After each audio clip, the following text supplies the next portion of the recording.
So now on the Fourth and Long podcast, we've been talking a lot of footy recently. And first off, before we get things started, before I introduce you to this amazing gentleman, I just want to say thank you from the bottom of my heart. I really love all the support that I've been getting on Twitter, Instagram, everywhere. You guys really mean the world to me, and I really appreciate the footy fan base because you guys are the best. But this is going to be a fun show because I've been looking forward to this a little bit. Of course, we've had Des Moines head coach Donnie Hess with us, now AFL correspondent Coach Hess with us.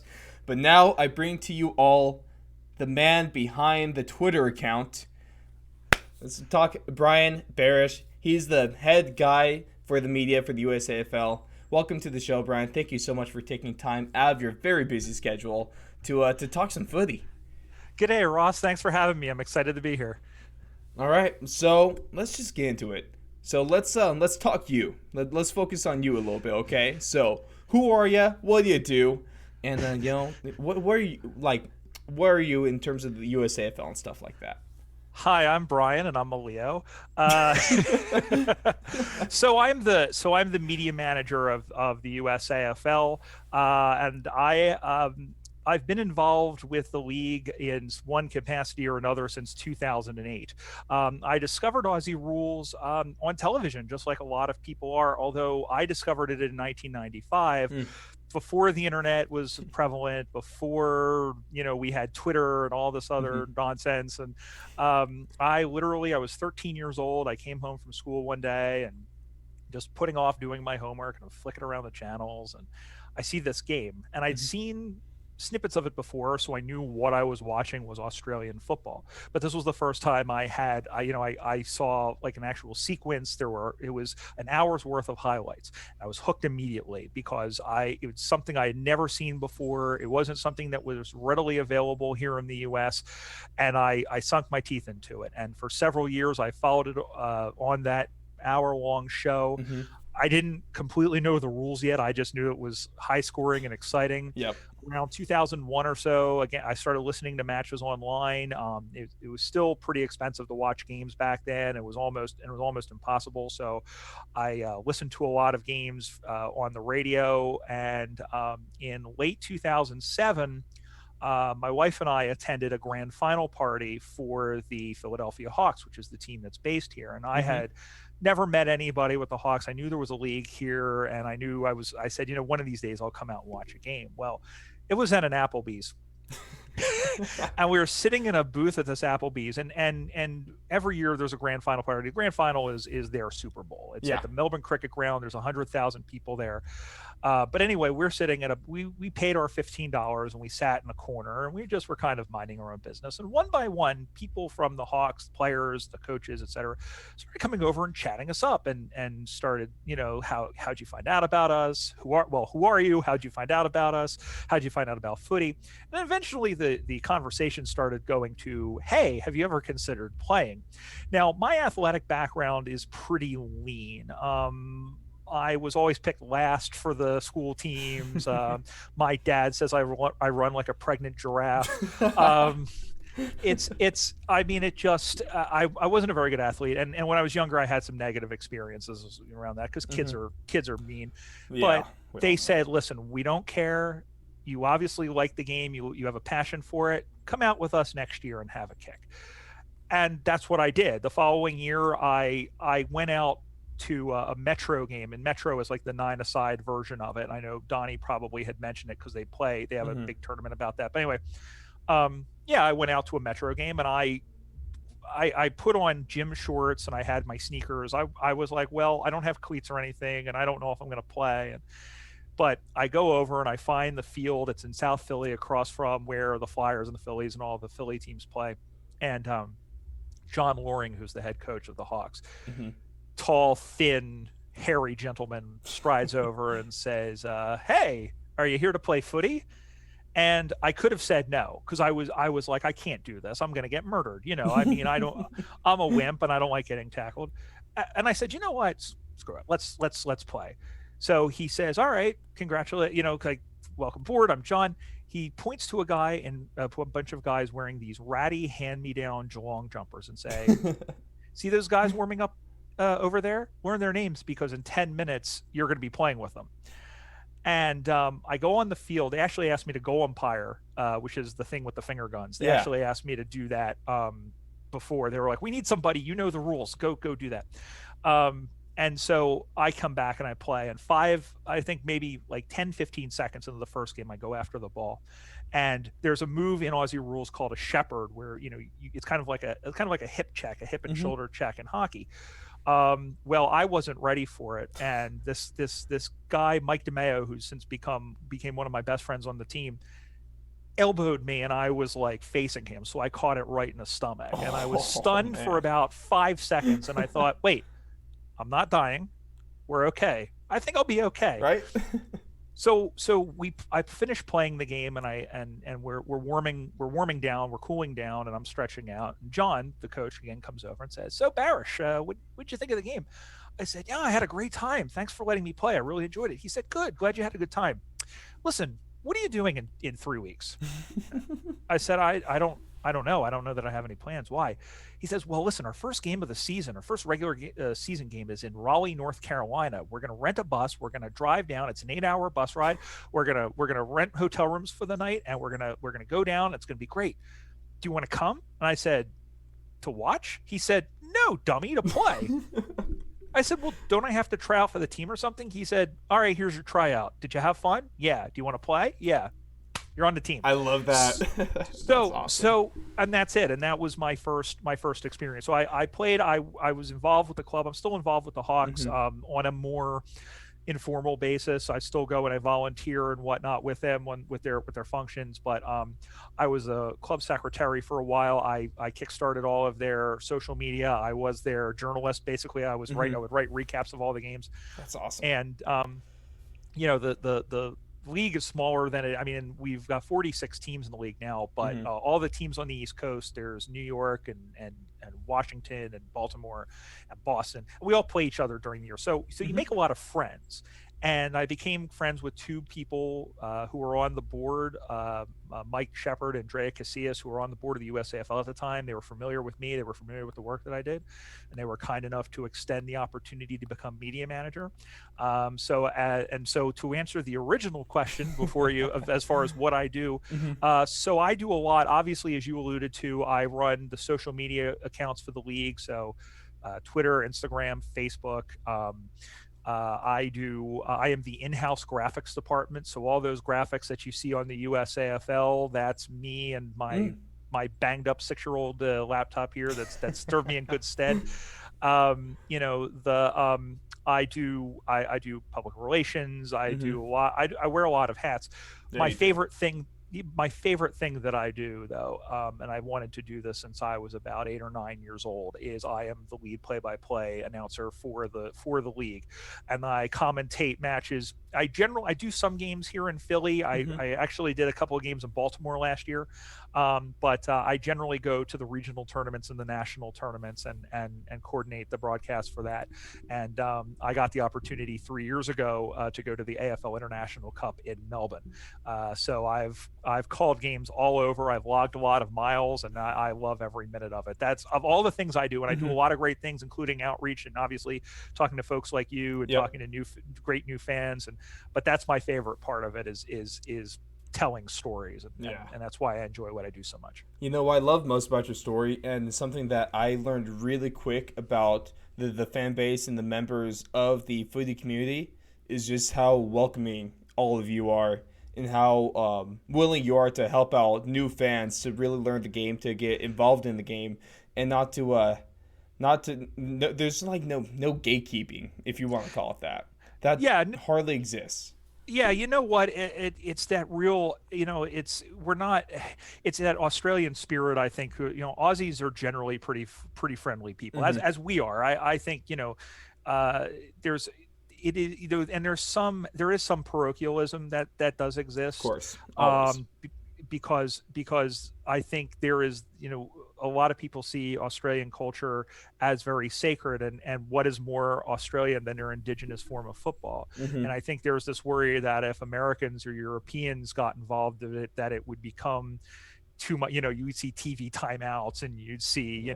Just you'd kind see of all these bastardize your game a little bit. Yeah, and they're very traditional, and there's those who don't think that they don't like that even that we like it, that there's Americans, but Hmm. that is a vocal minority. I think that more often than not, when we were in Melbourne and we were telling people why we were there, I mean, they were flabbergasted that one, that we had a league here, that two, that there were Americans that were knowledgeable and passionate about the game. And I Hmm. think that there's some people that are, again, that aren't, that still need to get used to that idea. Yeah, But the fact is that it is really good, and I think more often than not you're going to see people embrace it. They just like sharing their passion, of course.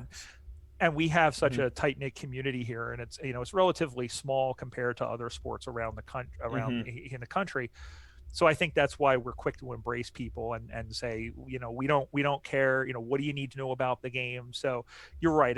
You're absolutely right. I think, and that's my attitude, is that if anybody's willing to take the time to learn the game, then I'm willing to teach them, and I know I'm not the only one. And I am 100% on board with this sport and with the league of the USAFL as well. But let's get a little more into the game of footy, okay? So, first off, a little bit about you then. We all know that our now AFL correspondent, Coach Donnie Hess, is a big Sydney Swans fan. I have adopted the GWS Giants is my team. So, who's your team in the AFL if you have one? I do. I am a. I actually have two. Okay. There's a little story behind Okay. that. So I of course played for the Philadelphia Hawks, Mm-hmm. same colors and as Hawthorn, and Okay. so I've adopted the Hawthorn Hawks. Um, It's good and I reasoning. really, yeah, and I was really happy to kind of go through life. When I very first started playing, I was like, ooh, St. Kilda, been around for 100 years, most losingest team in the league, only Mm-hmm. one championship. You sound like the Phillies. Uh, so, so when I first started, I liked them, but and I, they don't bother me too much. But Mm-hmm. Hawthorn, I think my first year in 2008, my first full season, again, grand final night, and they were playing Geelong in the grand final, and Geelong had only lost one game that year, and everybody was tipping them to and they had won the previous year, so everyone was just predicting that they were going to come in and smash the Hawks. Yeah. And it was, I mean, it was a really good game, but in the fourth quarter, Hawthorne just like blew me away. And I was like, this is like, actually feel pretty good about this. Mm-hmm. I've got the Hawks colors. So I'm behind that. Now my other team is Fremantle, and Fremantle. this is a story behind that is that first grand final party that I was talking to you about in 2007, which Mm-hmm. was a horrible game, by the way, unless you were a Geelong supporter, because they won by 119 points. 119. Oh, Yeah, yeah. That's pretty bad. That's pretty yeah, bad. and most lopsided, only three digit in the 120 some odd year history of the AFL Grand Final, Jeez. largest history. But anyway, there was a young woman there who we had, because we were talking to, Mm-hmm. and I happened to say, I love Fremantle's jumpers. Now their jumpers now are just purple and white, but when they first came into the league, they were purple, a giant white anchor, and then red and green. Mm-hmm. And now jumpers, just real quick, they're like the jerseys they wear. Yeah, they are. Yeah, and they're the nomenclature actually started back in the day. Mm. They used to wear woolen long sleeve uniforms, and even those are called jumpers. So like if you Okay. have like, it's almost like like a sweatshirt. Mm-hmm. Even though now they're very thin and very Mm-hmm. the Guernseys are They're another all name tank as opposed tops. to jerseys. Guernseys was Yeah. something that I saw too. That I was like, it kind of threw me off for a second, but I saw Erzy, so I was like, oh, maybe that's just what they call it, jersey. And I just went with it. Yeah, and they've got long. They still wear long. Some players do still wear the long sleeves. Mm.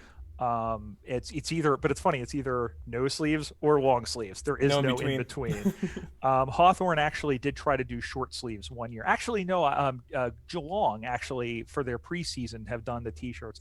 It's How'd that so go? weird looking. I mean, I think Hawthorne stopped doing it because they were getting too hot, because they were wearing, I think they were wearing them as preseason jerseys, Mm-hmm. jumpers, and it was we're talking middle of their summer when the Yeah, yeah, preseason that's was. not So, fun. but so yeah, so I have a soft spot for Fremantle because she said, "Listen, I'm a Dockers supporter. I will go home and buy you a jumper, and if you promise to barrack for the Dockers. And I said, sure, I'm happy to do that. Man, So if someone wants to give me something free just to support a team, hell yeah, I'm in. yeah, and she also in ensuing years, actually, when they did change their logo and they adopted it, I got a hat from them too. And I like purple, so Yeah, it's a fun color. You see, and I just now bought my first piece of merchandise from the AFL. My GWS Giants hat is in the mail right now. Shout out to shipping for costing more than the product itself. But at least it's like $49.99 in total in Australian dollars. hmm And the US dollar is stronger, so at least I got a little bit of a discount, Yeah, it's so weird right now, and it's funny because I bought a Hawthorne jumper. I guess this is going back about I think this is going back about 8 or 9 years, and about Hmm. 50 pounds ago. Uh, but yeah, it was like a $90 jumper, and the shipping was like an additional $35 or something Right? like that. It was, and again, this is going back 8 or 9 years. And the one thing that I do like about the old teams, and you and I were talking briefly Hmm. before you hit the record button, Yep. about some of the histories of these teams. In the 70s and the 80s, Hmm. there was all the teams, their logos looked exactly the same. And if you and your listeners go look up VFL Shield logos, VFL Shield logo. because the AFL used to be called the VFL. Yep, for the All their Victorian Football League. Exactly, all the History. teams, Hell yeah. See, I'm all learning. the I'm catching teams. on, man. Yeah, I'm catching yeah, on. yeah. You're doing good. You're doing good. No, all the teams basically was a shield, and then there was obviously the logo of the Yeah. team before they started becoming Yep. more like the rest of the world, and Branding. branding. But I like that style. So my most prized, I guess, team thing is I bought a hat at the Melbourne Cricket Ground when I was there that had that logo, and Mm. it's good. It's one of those where it could like rain really badly, but it doesn't lose its shape. So Oh, that's a nice yeah, hat. yeah, it's a nice hat, and it wasn't. I don't think it was too expensive. I don't remember, but Hmm. anyway, but yeah, yeah, merch is really good, and we're lucky and to have like a really good sponsor here in Play Aussie USA, who does also they have a lot of teams. In fact, I think they have the Giants as well, but they have a lot of teams. They do Sharon and whatnot, so we're lucky to have That's that. Which awesome. yeah, Yeah. which cuts down a little bit on the Hmm. shipping, but Well, shout out to them. Shout out to them. But it's absolutely. it's all about some of the things in sports. The only reason you keep watching is because there's an actual reason to keep watching. So whether it be something off the field or on the field, like what really keeps you drawn to the AFL? Like what initially got you hooked, and what keeps you coming back for more? Well, the game just moves so fast, and the game has evolved just like every other sport has over the last since I've started watching it. And again, we're going back a quarter of a century, Hmm. but there is. The clock doesn't stop. I mean, when the ball goes out of bounds, yes, but the Yeah. game doesn't stop. They No. just chuck the ball back in. It just keeps going. Yep. When you see the play, like especially if you watch back in again the 80s and the 90s, some of Hmm. the crisp passing, just it almost looks like the Harlem Globetrotters, where they're going through the weave, and what I like, especially as a player. Hmm. You played gridiron football. Yep. Everybody has a specialized position. Hmm. Quarterbacks need to have a good arm. Running backs need to be fast. Wide receivers have to have good hands. Yep. There are instances where you see a wide receiver run, or you'll see a running back throw, Hmm. but Typically, it's specialized. yeah, exactly. Everybody on the field has to have the same skill. Everybody has to be able to kick. Everybody Hmm. has to be able to handball. Everybody has to be able to go up, judge a ball in the air. Yep. The way I feel about it is, if you have the football in Aussie rules, you're the quarterback Hmm. because you make the decision. Do I have time to bomb the ball long? Do I bomb the ball long? Do I go for the short option? It's similar in that it's very improvisational, because unlike gridiron, where there's routes and everything is Yeah. scripted, I mean, here it's just you're going on instinct. It's Hmm. a very three-dimensional game. It's not like rugby or gridiron, where again you're going in opposite directions. Yeah. if the, sometimes the best option isn't directly in front of you, sometimes it's behind you, sometimes Mm-hmm. you have to look around. So the fact that, it's, and when you're playing, especially when you're playing in the midfield, it's like being in a hornet's nest, because you're playing around. You've got people running around all over the place. If you're on defense, you're essentially a defensive back. Your job is to try and disrupt the play, Mm-hmm. or otherwise, just stop and kind of mess up everything that's happening. Yeah. So, there's so many things happening, and everybody has to have the same skill. Now, Mm-hmm.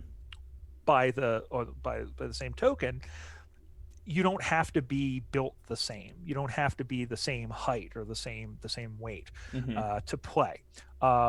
If you're a smaller, faster player, maybe like a good, again, we're talking in terms of gridiron, Yeah. guys that would normally play like running back. These are players that would be good midfielders or good on ballers. And an on baller is somebody that literally just follows the ball all over the field, Okay. because there is no zones, there's no offsides. There's a rule in the Mm-hmm. AFL where you have to start a certain number of players. That rule doesn't exist in the USAFL, but if you're a tall player, you'll play ruck, which is kind of like a center in basketball, Mm-hmm. or you'll play on the forward line, or you'll play a fullback, so that, because that's where a lot of the long bombs go in, and there's a lot of contested balls. Yep. If you're kind of a hybrid, maybe you play in the half forward line, or in the half back line. Mm-hmm. Maybe if you're not a strong long distance runner, but you're a better sprinter, then yeah, maybe you play Mm-hmm. play up in the forward line, where basically you're in an all out sprint, and then you kind of come back and just kind of monitor the play. Mm-hmm. So there's no set. It's, again, it's not like the offensive line where, if you weigh less than 300 pounds, you're going to get run over. Right. Or if you're not six, or if like not 6'4", you're probably not going to be playing football. Exactly. So yeah, and there's a lot. So that's the thing, is that it's a Yeah. very, there's a very, It's also inclusive. yeah, it's very Inclusive. Yeah. yeah, very inclusive game. Off the field, I think what comes back, one is the tradition, and you and Mm-hmm. I have been talking about it. Yeah. I mean, there are, you talk about here in the States where there are people who are, fourth and fifth generation, let's say Packers fans and Bears fans, or Cubs fans in Mm-hmm. baseball, or Blackhawks fans, or I'm picking on Chicago, like Phillies fans that have been, like my dad, who's, he's 72 years old, and he's been following the Phillies since he was 6. That's the same thing. You've got people who are like fourth and fifth generation Collingwood fans, and Melbourne fans, and Geelong fans. The interstate teams, most of the interstate teams now are more than 30 years old. So we're starting to see second generation, like Mm. Crows fans and whatnot. And there is that tradition that everybody kind of holds to. Everybody is a diehard fan. There's very few casual fans. They ride high on every win, and ride high and are, depressed when they lose. Mm-hmm. But the other side of that, and you've already touched on this, is the sense of community. Yeah. Everybody is, willing to learn, willing to get involved, and in a lot of cases, it doesn't matter. You're a dirty, rotten, Collingwood Magpies fan, but you know what? You're still a good person, and you still enjoy the footy just like I do. So Right. so that's what it is. There's a lot of really, really great aspects of it that Yeah. a lot of people get involved in. And that's like, I love you touching. It's almost anyone, kind of in your story as well. Almost anyone is, if you're willing to get on that field and just try it out. There's probably a place for you that you could fit into. There's probably a role that you could play. And then also, to your point of everyone having to have at least a baseline of the same talents, it's crazy that everyone has to be a great kicker. That's like one of the differences between my sport of American football and yours of Australian football, where like it's specialized. Everyone Mm-hmm. does one thing. Well, of course, we can all do like multiple things, and then like in your position group, like the best offensive lineman can play all 3 positions, whether it be guard, center, or tackle. Or Mm-hmm. you have guys on offense that could play receiver, running back, or wide out slot. Defense, you could play cornerback or safety. Stuff like Mm-hmm. that. But there's really only one person that can kick. And if you're not the kicker or punter, you're probably not that good of a kicker, unless you're Chad Ochocinco, who's just like in a league of his own, you know. I would love for him to everybody's talking about Pat McAfee, but it would be great to see him on a footy field too, because I know he could really Well, boom it. he's just an athlete, and Oh yeah. so like honestly, if you're just a great athlete, footy is something you could excel at. And also, the plays that happen in footy, and the fast pace of it, that's when, like, I think 6 or 7 years ago when I finally started to get into hockey, that's what really made me latch on, is because it doesn't stop, you know? It's just constant. Whereas I love football, I love baseball, but it does get slow sometimes with all the commercial breaks and, wait for pitches and stuff like that. Whereas the AFL, you have ads on the field. And that's also one of the things that threw me off, is how they paint the ads on the field, because they paint them like 3D. So it looks like they're about to run to like a sign, but then they just walk over it. It's awesome. and what's funny about it is so my first game at the MCG 3 years ago, Who plays there? 5 teams play there. Okay. Yeah. I think Donnie may have touched on that actually. It was, I just want to like kind of go over it again, Oh yeah. Pound it Absolutely. in, Absolutely. So the game that I was at for that particular game was Essendon and Carlton. And I think that was that was a Carlton home game, because Essendon play at the Docklands. Any fish. I was sitting on the opposite side of the camera, and it basically looked like somebody took the logo and ran over it. It was a Toyota logo, and it looked like somebody ran over it with a Toyota. It's really weird in person. It's almost just how Australians and like maybe New Zealanders also do their logos and ads, because that's how it is on the rugby field as well. And so I think it's very creative of a way to do that, though. Yeah, even if it's a little off-putting, but I get used to it. Yeah, like other things. But you're absolutely right. And I grew up with baseball, and I like cricket, and that's another sport that kind of moves at its own leisurely pace. It's only 6-hour games, Yeah, it's 6-hour 5-day games and that sort of thing. Yeah. Oh no, seriously, test. And they get mad about baseball being 3 hours. Yeah, but that's the thing, is that I think a lot of people, and soccer is becoming more popular in this country, and I'm a soccer fan too. But I think and soccer is a very acquired taste, because you kind of have to appreciate the build up, and you have to appreciate the style of the play, especially. You can say that about baseball too, kind of the same sense about that sport. Yeah, I mean, I'm very, and I grew up in a National League city, so of course I'm very anti-designated hitter. So you must hate this season. I mean, I understand why they're doing it. I'm just worried that Manfred's going to be like, "Oh, it worked. Let's do it." Oh, Manfred, that's a different topic. I think that's another topic altogether. But you know what? And the thing is the other thing is, I like the idea of, I think if you're a baseball player, and again, we're talking about specialization and all that other stuff. If you're a baseball player, you got to play the field. You got to hit the ball. Like I'm tired of pitchers getting mollycoddled, and I'm tired of these 45-year-old guys that all they can do is hit and then sit down, and they get paid $1 million a year to come up and swing the bat 3 times a game. But that's another story for another time. That's a different topic, right? Back to footy. Yes. Yeah, but it's really just an eye-catching sport, especially just even I don't have, I guess, the funds. I guess I don't have access to the AFL network, or whatever you want to call it, the Watch app. The Watch AFL. So I just watch it anytime it's on Fox Sports or something like that. Anytime I'm able to catch it, I watch on there, or I just go onto the AFL website and I watch all the replays, which are still highly entertaining. And I think that's the biggest thing also, Ross, is that we're seeing now this hopefully, I mean, we're seeing all these games on Fox Sports 1 and ESPN 2. The last time there was a game on Fox Sports 1, I think 2016.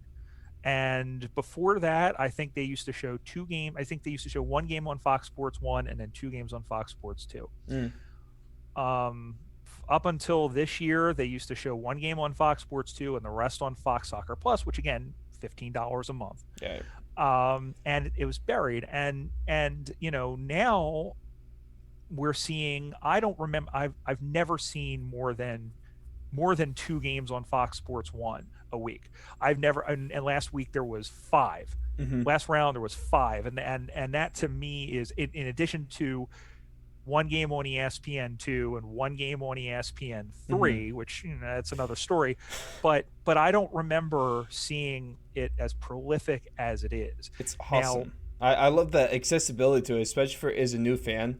Everything it's just becoming more and more accessible, and it's almost no better time than now to become a fan of it because just how easy it is to get into it now more than ever. Well, and the hope is that people like you and people who are new fans of the game Hmm. will make their voices heard and reach out to Fox and whomever and basically say, look, next year, sport things might be back to normal. We might be having Fingers regular crossed. Yeah. broadcasts.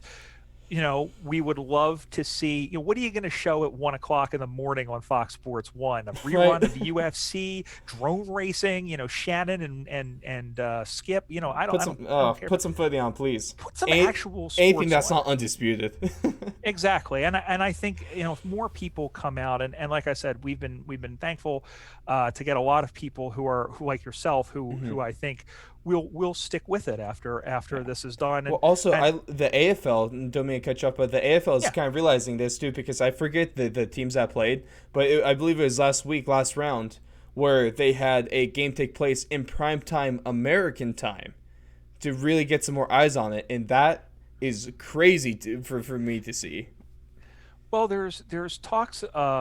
There's discussions about eventually holding a game in Los Well, Angeles or Donnie, somewhere yeah, in Coach California. Ice was telling me about GWS possibly come to Los Angeles, and Yeah, if that does happen, I might have to take a little vacation, you know. and the thing is that there's gonna need to be a lot of heaven and earth move to get to that Yeah. point. I mean, so all the games that have taken place, and there have been, I always forget the number. I think it's 5 games have been played. They're all exhibitions, Hmm. with the exception, I think, of the first one, which was in Honolulu, which was played at Hickam Air Force Base, which I Mm, think was actually a pretty big size field. that's And awesome. then the last one, which was at the UCLA intramural stadium Mm, in 2006. The other games were Joe Robbie Stadium hmm. in Miami, which is now Hard Rock, Yeah. and there were 2 games there, and there was 1 game at what is now Providence Park, which is home of the Portland Timbers of MLS. Okay. Um, there's also been games in Canada at Rogers Center and also at BC Place, and Hmm. they played. It was a smaller field. They played 15 aside in many of these cases, Hmm. and it's so finding a field and finding that is going to be difficult. Yeah. Because Or it's a huge field. it is, and there's Yeah. one ground in the country that I think could host a game like this. The problem is that it's in Fort Lauderdale, Florida, and the two issues of that is one, it's in Florida, Yeah. and two, well, I mean specifically, I mean it's difficult to get to in terms of, I mean, if you have it in LA, LA Mhm. is a hub. Yeah. You got people. I mean, Also, some in large. terms of like coming from Australia, LA is a Yeah, whole hell of a lot closer than having to go completely to the other side of the planet to get right. to Florida. Well, if we were talking an exhibition game, I think Hmm. that's fine. I But think they I were think talking regular season for this proposed GWS one in Los Angeles. Yeah, and I think what's going to end up happening is because they also said, well, how are you going to get this to happen? Hmm. We've seen in Major League Baseball in the games in Japan where they've played those 2 games in Japan like a week before the rest of the regular Yeah. season started. And now I got to witness that last year because I'm an A's fan, and so I was up at 2:30 in the morning watching them lose. So that was a lot of fun, but it's all about the experience, right? Yeah, Seeing some baseball in especially the with Tokyo something. Dome. Yeah, especially something like that. Yeah. Go Golden Eagles, by the way. Anyway, uh, no, yeah, but yeah, it's something that obviously, if we could get to happen, I think it would be fantastic. And you Hmm. talk about the time difference. I think if you have it at 7 o'clock you have it at 7 o'clock on a Friday night. That's 9 a.m. in Australia, and It's not I too mean, bad. there's people that wake up that early to watch NFL games. So Oh yeah. it's not it's I think it'll be great if they're able to pull it off. Hmm. That'd be awesome, just in terms of spreading the game around the world. And get, especially bringing to like a market like Los Angeles. That's going to be a lot of eyes on it. I know it's different sport, but they do rugby. They'll have like every occasionally like things like annually, biannually, whatever. They'll have a rugby sevens tournament taking place in San Francisco where the Giants play. I think it's not AT&T Park anymore. It's something else. I forget the new Yeah, name. It's always that's that was actually the Rugby Sevens World Cup. That's right. They do have a yearly tour where it's in. They usually play it in Vegas in Yeah. March. Last time I saw it, it was like last spring when the U.S. actually won. They beat Samoa, I do believe. So that made me feel good. Go USA, of course. Yeah, I covered that. I covered that for a while too for a soccer outlet of all things. Wow, Yeah, and I got to do the rugby sevens here as well. that's awesome. An interesting topic, really quickly. We're talking about course. rugby sevens, and we're talking about expanding and getting different cultures and different countries. And AFL developed years ago. They developed something called AFL nines, which was supposed to be a 9-a-side, and in some cases like a co-ed, but a way to kind of make the game more accessible. Well, the one thing that they wanted to do was get it to where you could play it on a soccer field in a soccer stadium. Because Gil McLaughlin, who's CEO, I'll tell you what I think happened. A few years ago, there was a junket here in New York for they have something called the International Rules Series, and it's a combination. It's a hybrid game between Aussie rules and Gaelic football. Okay. Sports are oddly pretty similar, except for the amount of contact. That's another story for another day. They were on their way to Dublin, and they were in New York, and I know that Roger Goodell had Gil McLaughlin and the AFL contingent as guests, and I know that part of it was he was at Giant Stadium, and I'm pretty sure that Gil McLaughlin looked out at MetLife Stadium. Yeah. This 90,000 seat stadium, and in his brain pictured the stadium full to the brim of people watching some form of Australian football. So they created this thing called AFLX, and I think the concept was pretty good in terms of what it was designed for. I think the idea was, one, to have it be like very much like like rugby sevens. It was 7-a-side. They had these different rules. The game was much faster paced. You could play a game in 20 minutes. There's a new game, again, 3 games an hour. Yeah. And the one mistake I feel they made was they played the game in Australia. They did it as like a preseason thing. They did it one year as an all-star type thing. They had like a draft and all this other stuff. And the problem is, when we talk about tradition and we talk about how Australian fans are very set in their ways when it comes to a lot of their stuff, tradition breaking. It didn't really go over well. And I think the problem was it was being sold to them as, hey, this is the new version of the game. We're going to take this to the world. And I think that they were kind of selling it to the wrong audience. That's bad marketing. And now if they just almost introduce that as like a new sport to the American audience, now that might have gone over a lot better, because most people still probably don't know about it, Yeah, and my thing is I'm very much a traditionalist, and but like, as I mentioned, we play 9-a-side games all the time, where we play by the normal rules. I mean, there's slight modifications here and there, but there was some rule. I mean, it basically just looked like basketball. It really did. It looked like basketball on grass, because people were coming up and back. Yeah.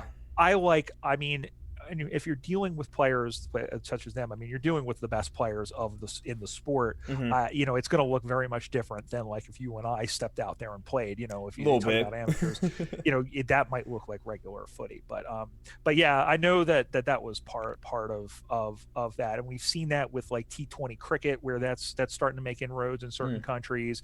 3-on-3 basketball, or even again, like smaller, tinier versions of the sport. I think the AFL still has a ways to go, but I appreciate that sort of effort, and we do still use AFLX as a training tool here in the U.S. Oh, that's really cool. I of course I hardly even knew the USAFL was a thing, let alone AFLX. It is trying to copy the XFL, I guess. Let's bring it back, please. I can't wait. Shout out to The Rock. But one thing I want to talk about is we covered in our first show with Coach Hess. we went over some lingo. Lingo is very important to know when you're trying to actually follow the game. But there's also, more than any other sport in the world that I've seen, AFL in footy easily has the best lingo in any professional sport. So I got a small list. We did our list with Coach Hess. So let's do our list. So throw in anything that you want. I got mine. The first one I want to talk about is leather poisoning. Leather poisoning is when you have a lot of possessions. We talk in footy. Statistic is possessions or disposals. They're pretty similar. Now, can we explain the difference real quick? Sure. Yeah. Well, they're actually kind of the same. Okay. A possession and a disposal is how many times you have the ball and get rid of it legally, either by handball or kick. So it's your handballs plus your kicks. If you have a high number, or if you're getting it in a lot in a pretty small amount of time, the footballs are made out of leather, so that's you have your hand on it. So that's what leather poisoning is. Yeah. Yeah. Kobe Bryant had probably had a little bit of leather poisoning throughout his career.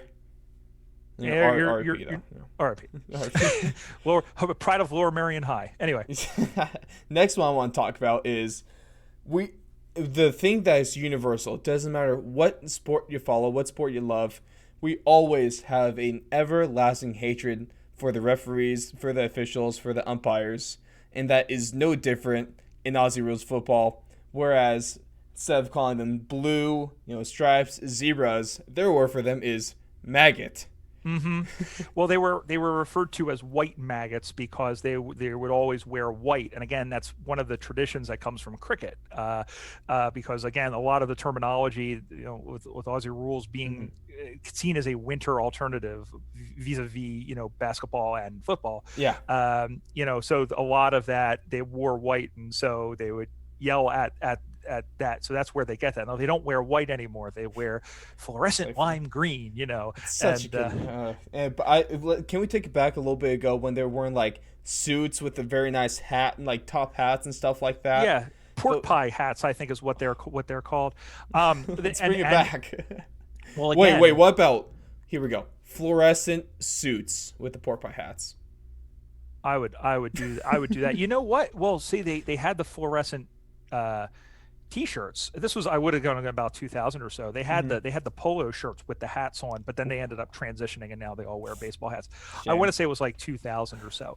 Well, again, cricket, because if you look at cricket umpires, they wear now, I guess it's a little bit less formal, but for many years they had the suit jackets, they had the fedoras, they had the black pants, and that's what it was. So if you watch it back in the 80s, you see that. And I think if you people who grew up with it on ESPN when ESPN was looking for programming, probably don't remember any of the teams, probably don't remember the rules. They remember the suits, the hats, and the finger guns. The finger guns every time. That new fans, that captivates me. The first couple times I saw it, I was like, yep, I love this sport. Just because every time they score, I mean, it's cool. Football, yeah. Basketball, yeah, you raise the hands. It looks cool. But, AFL, hard point. It's not even like it's a soft point. They really throw themselves into it. And that's why I love the most about it, because it looks like they're about to throw their shoulder out of socket every time they try to do a little point. Well, what's interesting about this, Ross, is that you only see it if they kick a goal. Yeah, that's when they zoom in and they do it. Yeah, but there's other signals too. If the ball, if it's a behind, if it goes between one of the big posts and one of the little posts, what they'll do is they'll tap themselves 3 times to signal to the bound. Because normally, if it's a goal, the boundary umpire has to go back, retrieve the ball. Yeah. This is signal. It's my call. 1 point. Okay. If the ball hits the post, they'll make the signal and then they'll whack the post 3 times, because if the ball hits the post, it's an automatic behind. So it's saying it hit the post. So just do the hard finger point, then they whack the hell out of the post. If the ball is touched, they'll hit their wrist 3 times and do that. So there's different signals. Everybody only knows the goal, and there's nothing to that. There's just a. Yep. I think a lot of people recognize it. But yeah, that's where the term comes from, is because they used to wear white. I love it. Next thing I want to talk about is there's a couple of words for this. I mean, not really well in football. When you sky a punt, it's just sometimes it's called sky punt. bad punt.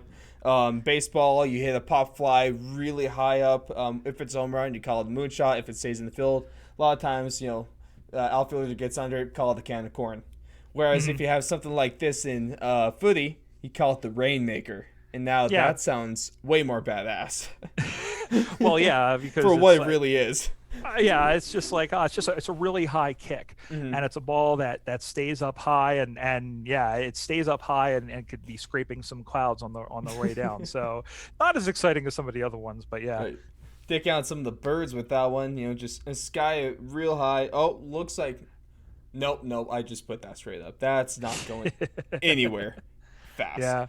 Next one I want to talk about is sledge.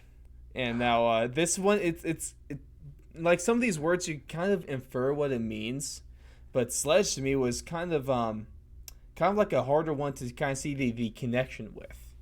Yeah, a sledge. It's a sledge is an insult basically, or trash talking. And that was another one that it took me a while to get my head around, because I'm like, oh, and in fact. Dennis Ryan, who was the president of the league, I said something about him kind of in fun. He was like, "I hear you're sledging me," and I'm like, "What?" I'm like, I mean, I don't think we're that kind of friends, but I didn't know what he was talking about. Yeah. And so now that I do, but yeah, that's kind of what not it hitting is. with a hammer. What are you talking about? Yeah, what man? are you doing? Yeah, yeah. So that's what it is. A sledge is trash talking basically. I love that. And then one of the last one I got, one of my favorite ones, just kind of because it sounds funny, but also just because of the actual meaning behind the phrase is wooden spoon. The wooden spoon, and this is something that transcends footy. It is the team that finishes in last wins the wooden spoon. Shout out to Adelaide, probably the heavy wooden spoon favorites this year. Well, what's interesting about that is, so I was looking about this because, and your listeners are going to get a preview of this stat. If they lose this round, I'm gonna whip the stat out. Awesome. 14 teams in league history, again going back to 1897, have zero wins in a season. It has never happened in the 22 game era. The last team to do it was Fitzroy in 1964, when they were still only playing 18 games. The last team to go winless in a 17 game season, you got to go back to 1902 when St. Kilda did it. And St. Kilda, in fact, lost, and I'm going to mess up the number. I want to say it was like their first 44 games in the league. They went 3 years. They came into the league in 1897, and they did not win a game until midway through 1900. That's a rough start. I don't know if we're about that. I have the feeling, looking at Adelaide coming down the stretch, and I think, and I have to double check this, I think they have the luxury of playing some games in Adelaide Oval. Whether or not it can will mitigate the fact that they are right now 0-11 isn't looking too pretty. No. Yeah. I've seen your tweets making fun of them are awesome. Where you had that giant list of your projected standings. It doesn't. We don't know where we're going to finish until the last game has been played. Adelaide. that was fantastic to me. Everyone, we'll shout you at the end, but yeah, you follow his account in the USAFL because, I'll be nice. You definitely do rival our Twitter account, in which you could follow, of course, because both of them are high quality accounts that everyone should follow. How's that? Everybody. How's that sound? Yeah, I like it. Look at you being diplomatic. You could run for office. No, anyway. No, I don't lie enough. That's a problem. But with the wooden spoon, where is that kind of come from? You said it kind of transcends footy. I feel like it's sort of a booby prize, I guess, sort of. It's like the opposite of I think there might be, because it's like I guess it might have to go with like the servant in England. I think it's a very British term. I think it's like, well, they're the cooks. They're not any good. But I mean, it's one of those where it's kind of like, I'm sure it had some relevant meaning 100 years ago, and now it's like a long archaic, it's one of those. But yeah, it's a delightful name unless your team wins it. Right. And now here we go, just bonus one real quick, because all you guys are so lucky. You get a bonus one. Now, this is the word stepladder, and it comes from my favorite term, which is specky mark. Becky. Mm-hmm. That is, it's perfect. Step Specky ladder mark, is the man. the step ladder is the poor schmuck who you go over to take the So to take the sometimes, mark. like, if we want to explain this a little bit, so in AFL, as long as you make a good effort to go for the ball, you are legally allowed to jump up onto someone's shoulders and use them as a step ladder and go for the ball. If you get it, typically it's called a specky mark, spectacular mark. Mark is when you actually, come down with the ball. And step ladder is something you don't want to be. No, it's like getting posterized in basketball. But also it probably hurts more too. Then the difference is, as opposed to, again, I mentioned the comparison to basketball. Yeah. Basketball is somebody on the other team. Here, it could be a teammate, and it's legal as long as you don't physically shove them in the back, with your hands. It is perfectly legal. And there's a lot of guys, and that's something else, is that if you've got somebody, we talked about different positions. Yeah. You got guys who've got ups. You usually see them playing in the forward line because more often than not, it's the offensive players that make those marks. There's some good defensive marks that have been made like that, but either you have jumps or you're just the American beast, Mason Cox, and you're just 6'10" and bigger than everyone. Well, I mean, I'm glad I'm not the only one. I mentioned that, I run like a pregnant giraffe. He just runs like a giraffe. I saw him play at the MCG actually very briefly when I was there, and I was like, man, he runs funnier than I do. It must be hard at 6'10" to run like normally. Yeah, and I say that, of course, in good humor, because I've met Mason several times, and I know I'm friends with him. I'm friends with his brothers will play as well. Austin Cox plays for, not Austin, he plays for Seattle. Yeah, so his brothers are in the USAFL while he's over in the AFL, which is something that me and Diane talked about, which is awesome to see. And it's great, I think, because it's something I wish that Australia doesn't really. The media doesn't really talk about us a whole lot, and it's something that we're working on, I think. And they hate us because they ain't us. Yeah, something like that. Well, what's interesting is so they had Coxie in 2018. They went to the grand final. Yeah. And his brothers Austin and Nolan, they actually had interviewed them, and what was great was Austin had I don't know if he was wearing it or he had something with the Seattle Grizzlies on it, and cool. I remember seeing like a clip of that and going, just like freaking out, because I was like, oh, one of our teams. Yeah, that too is a good one. I'm trying to think of ones that I like. I mean, there's I think the speckies are also called screamers, because that's what everybody does when you have that. My commentating hero in Aussie Rules is a guy by the name of Rex Hunt, and I would look him up. I think there's the he used to commentate for a radio station 3AW in Australia. And there is the 1995 playoff match, they call them finals, Richmond and Essendon, and it's his broadcast. And I swear, I've listened to him, for about 20 years now. He just retired a year or two ago. Might be the best game I've ever heard him call, because he is completely on point. And the thing with Rex is, somebody who's trying to learn the game, Rex might not be the best, because he says these things and he has these terms. Every player has a nickname. Lee Montagna became Joe for Joe Montana. Adam Cooney became George for George Clooney. Some of them were really, really good. Andrew Walker was the pedestrian. Troy Makepeace was the mediator. There was Trent Yellow Brick Crowed. He's a little bit, again, That's he had gold. a little bit of. That's gold. There was a couple. There was Brendan Lade, whose nickname was Who-Got. And this one, and this is a little PG-13, but it's okay on the show. Graham Johncock, whose nickname was Stiffy.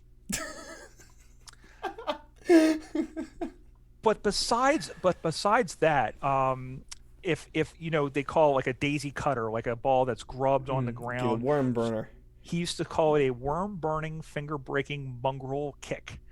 Um, he would say that. He would say the ball circumrevolutionizes its way back into the field, circumnavigates itself back into the field. What a Um, call. he's really good. Dennis Cometti is another one who came up with him. There was he went in, a guy went in for the ball once and he accidentally got poked in the eye, and he said he went in optimistically and he came out misty-optically. Uh, He's a genius. so this is somebody different. This is Dennis Cometti, who does games in Western Australia. But these guys, I That's mean, awesome. I love listening to this sort of stuff, and Yeah. then Brian Bearish from Northeast Philly comes along, and and my thing was, I did the International Cup in 2017, hmm and I'm a play-by-play caller. I Yeah. generally don't do special comments. hmm Well, I ended up doing USA versus Canada, and I was kind of nervous about it, and I said, you know what, I'm just going to have fun with this. Yeah. And so American guy Dave Grisiak just poleaxed this Canadian dude. And one of the Aussie guys that goes, oh, that was a strong tackle. And I went, yeah, it was stronger than a garlic milkshake. And everybody just kind of looked at me and went, what? Yeah. What? Yeah. So, I mean, it's a sport where I think you can have a lot of fun, but the key is just also you can have that fun and you can have all those things as long as you describe what's happening. hmm Because if you throw a lot of terms and all that other stuff in it, it's meaningless if there's not some substance along with it. So there's a really it's talent that comes in commentary, color commentary, play by play, and stuff like that to be able to have those little interjections. And I've never heard like one of my favorite ones. I mean he does wrestling, but a guy that a lot of voices here is Jr.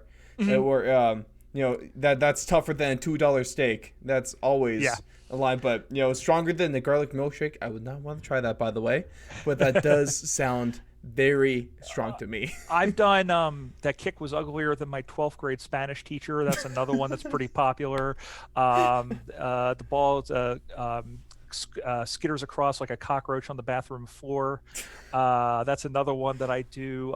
Another one is if there's a kick that looks really good, but then like the wind takes it or something. I say that looks like one of my Aunt Becky's cookies. It looked good coming out of the oven and then crumbled into nothing at the end. And my dad heard that because that was my dad's Aunt Becky, and he said, I forgot how terrible of a cook she was. I love that kind of stuff where it kind of sounds dumb, but like it makes sense though as a thing. So man, that is the best part about when it comes to commentary. But I guess kind of to wrap things a little bit, it's all about kind of talk to me, talk down to me a little bit. I'm still learning and I'm fully engulfed in this. And we've heard a lot of great things in our last show with Coach Hess, which is something you guys should check out because it was he brought so much knowledge to that and it was remarkable. And so, in your opinion, if whether it to be me, to new fans, or to fans that have been following footy for a while, what do we need to know? What should we go do? What's like the best way to really in like kind of surround ourselves in the game of footy and to immerse ourselves into this amazing sport? Well, in the U.S., I think the best thing to do it is all on social media at this point. Reach out to the teams, tweet to the teams. Especially if you just say, "Hey, I'm an American fan" or something like that. You will all Aussies have to, especially the ones on Twitter, all they have to hear is that it's American, and they jump on you and, That's and, what and Coach embrace Hess was you. saying. He's like, "Hey, I'm an American fan, new to sport. What team should I follow?"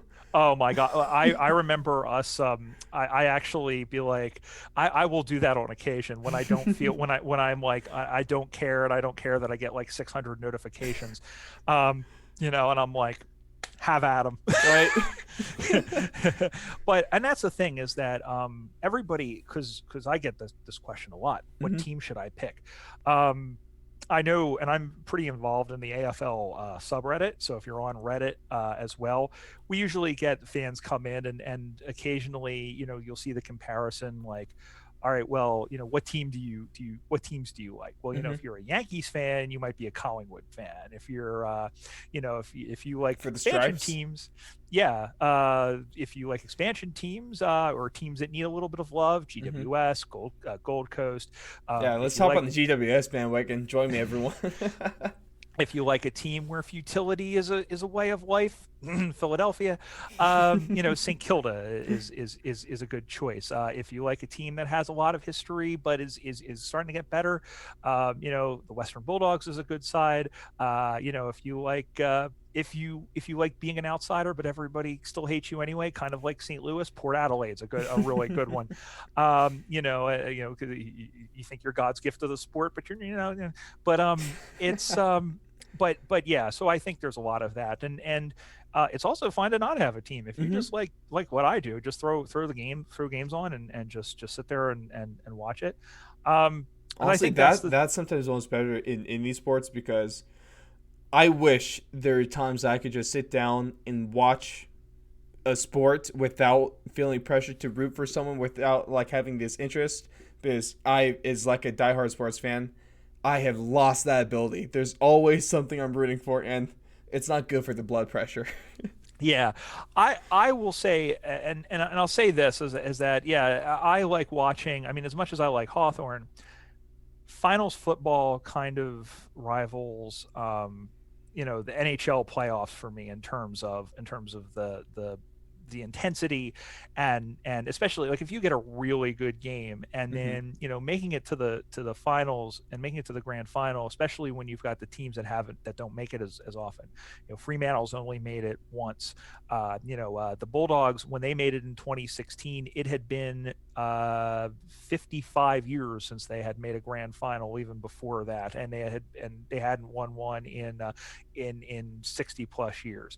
The Tigers hadn't been one when they went to one in 20. They went to their first one in 2017. They hadn't been to one in 35 years. Hmm. So there is very much that pressure and it is very much when you get down to that 8 teams and the top 4 teams get that safety net in the first round. It's like, oh, but I think the other thing as well is try also to get into the AFL, but also follow some of the state leagues as well. Hmm. Victoria has its own league, the newer version of the VFL. You've got the South Australian League, the Sandful. You've got the Western Australian League as well. The one thing and again, I've followed the sport for as long as I have, but I had Hmm. only gone to Australia 3 years ago. You talk about how soccer is a religion in Europe and how Yeah. every town in Europe has its own team, be it Hmm. a Premier League or Serie A or whatever, all the way down to like the 10th level of the pyramid and just like a country team or whatever. That's how it is here. And I would compare, you having played, and school level football, Hmm. gridiron football, it's a sense of community. Yeah. We went to a place in Montrose, which is in the foot of the Dandenong Mountains, about an hour east of downtown Melbourne, and it's a town of a few thousand people, and they love their Montrose Demons, and when we they will announce the teams. They on the Thursday night they'll announce the teams. They have a team dinner. All the members come in and they have they have a dinner. They read out the side. They usually do what are called team fines, which are like well, you showed up late for practice, that's $1. I saw you instead of going to training, you were talking to some girl or something like that, that's $1. I mean, it's very much a sense of that. Yeah. And they embraced us. I mean, the U.S. played Papua New Guinea in front of. I mean, they had a reserves game, an under 19s game, us, and then their seniors game, and there was, I think, somewhere between 1,500 and 2,000 people to come out and in between games watch us, and we were completely embraced. I mean, they That's took so me cool. into. They have like tailgates like right up next to the field, and Oh, they those take you had to be a down. blast. Oh, I mean, yeah, they say, "Come on, mate, have a have a snag," and it's a sausage, and I'm like, "Oh yeah," but Oh, that has some amazing food there.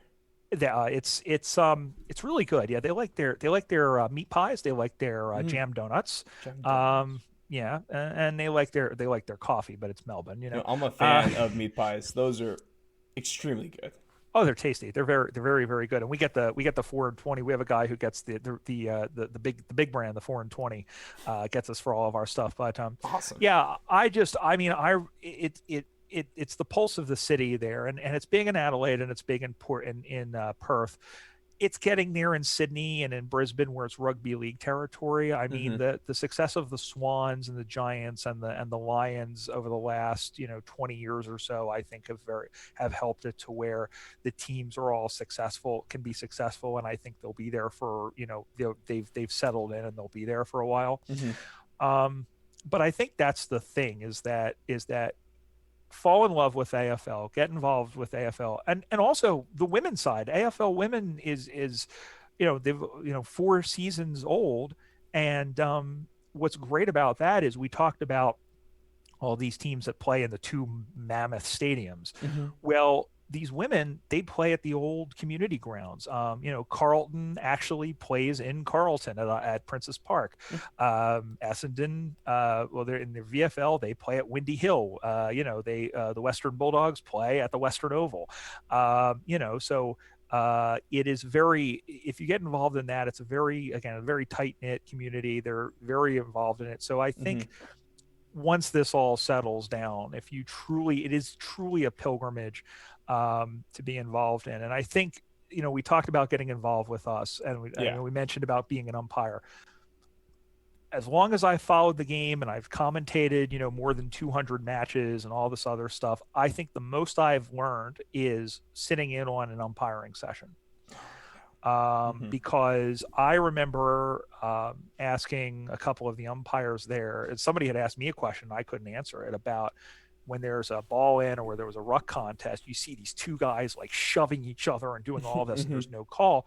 But then you'll see like one guy like lean on somebody, and it's a free kick. Yeah. I didn't know, and so explaining why do we call it that way? Why is this? I mean, little things that It's the details that are kind of hard to pick up on sometimes. when you're watching at home, you don't get, and Yeah. when you're watching even in the stadium, you don't get. There's a Exactly. lot of, and I think you've probably seen, as I know a lot of others have, that the umpires are copping a lot of abuse this year, and I think part of that is the interpretations of the rules change pretty regularly, and I think the Hmm. umpires are just trying to catch up with it. Yeah. But a lot of the people that complain, they've never umpired a match, they've never, they don't know what it is, and I Hmm. and so that's, I think, what that is. So I think Awesome. Yeah. there's different ways to get involved, and if Hmm. you're able to get involved, I guess that ties a nice little bow on it. If you're able to get involved somehow, even if it's just like asking questions, and you can ask us too, because I like when I get to answer questions. I think it's great to Makes you all feel these cool, people. right? Yeah, I listen. I love when other people get involved. I love the fact that we have so many eager followers and people like Americans that are involved and jump in and answer questions. I like when I get to do it. So, we're, like I said, it's just speak up on social media, and who knows, you'll all of a sudden you'll have friends in a place you've never been to. Right. So, All I did was quote tweet from the AFL. It was some like I'm pretty sure it's like a Specky Mark that I quote tweeted. And I was saying something like the Australian football is easily the most underrated sport in the world. Boom. Got in contact with you guys. Got a bunch of Aussies retweeting that and stuff like that. And now ever since then, I've just taken the ball and ran with it. And it's been a phenomenal time. So before we end, where can we find you? What do we need to follow? And where is the best place to find Footy? you can find me under a rock. No. I'm online at Bearish, Barrish, USAFL.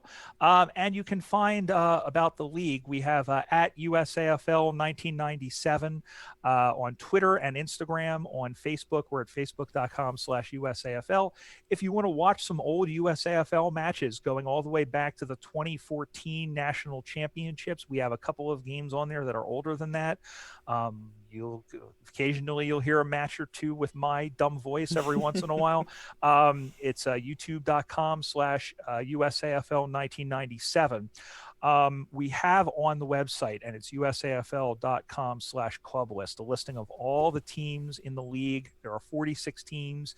Check out and see if there's a team near you. If there's not, there's a link on how to contact the league and see if there's already been interest. I know we've had I host, and this is kind of a good transition. I host a week. Well, I guess I've just dropped literally before I came on air with you, Awesome. Ross, Good the newest episode. Yeah, that's why I was a couple minutes late. Now, where can we find that? So it's on our social media. We have links to it, but it's on the Whooshka app. It's on Google Podcasts, on Apple iTunes Podcasts. It's called the Marks and Stripes USAFL podcast. Now, of course, everything will be linked in the descriptions. All this, I'll shout you on Twitter and all that. So we'll make it easy to find, because it's. Yeah. I'm sure. Like I said, your Twitter account probably rivals ours. I don't know who has the edge right now. Might be a little biased. Who has a better podcast right now? Might be a little biased. But we're both great, so you should listen to all of us, right? I appreciate that you think I'm great. I'm my harshest critic. So, but that's the best kind of critic. You got to be sometimes, right? But you know what? I think the one thing that we are seeing is like I said, we're seeing a lot of interest, and like I said, we're seeing a great, and I don't remember if I had mentioned this before we started recording or afterwards, but we have seen an additional 2,000 or so Twitter followers since this, just from us being up late, or I'm sorry, me being up late tweeting. Having a newborn helps, because her hours are in the middle of the night. You're up on the way. You might as well get a couple tweets out. May as well, and but just not just bringing fans in, such as yourself, but also just people with outlets who have the ability to megaphone what's happening and what we're doing here in the U.S. I think is great. So that's what I'm trying to help you guys with. On behalf of all of the fans everywhere, thank you for being involved and for wanting to be involved in this sport, and hopefully, this year and we've spread some joy into this, and hopefully in 2021, I would say, again, I mentioned about all the teams and everything, and a lot of teams are starting to plan, even if they're just having like online gatherings. I know Philadelphia, we have a group chat that's been going since I think the 2016 Nationals. But reach out to your local team, even if that team is like 2-3 hours away. They'll be happy to talk to you. They'll be happy to figure out a way to get you involved. And go Footy. Go Footy. Thank you very much for joining us, Brian. I've been humbled by you reaching out, and I am so thrilled that we're finally. This took us a couple weeks to get this done. We're both very, very busy. You more so. You got a little newborn. I can't really top that. But it was a joy to get this done. She's the way that she's kicking, that she kicks me when I'm trying to change her in the morning. I'm pretty sure that we'll be seeing her on an AFLW field in about 20 years time. But love it. It's a labor of love, and the football and my daughter, like I said, I really appreciate the opportunity to come on. And I told you, listen, we could talk for hours about this, and here we are. But I love getting the opportunity. I'm not trying to have I'm not Joe Rogan yet. I can't really have 4-hour podcasts, but hey, maybe in due time we'll get to there. But of course, you're going to be able to find this show, Spotify, Apple Podcasts, anywhere you get your podcasts, even YouTube. We're there. We're everywhere. www.thefourthalong.com. You'll be able to find everything. And also on Twitter, in the descriptions on YouTube, and even on Anchor as well. You'll be able to find everything. I'll link everything. But Brian, it's been an absolute blast. I've had a great time, and I hope everyone at home has had just as good of a time as I have, because the last hour and a half, or however how long we've been talking or recording, it's flown by, and it's been great, and it's all just for the love of footy. So everyone, just watch footy, and discuss, right? Yeah, that's it. Just I don't know why we're having this argument. Just do it. Just do it. But thanks everyone for tuning in, and we'll catch you in the next show. Go Footy, go GWS.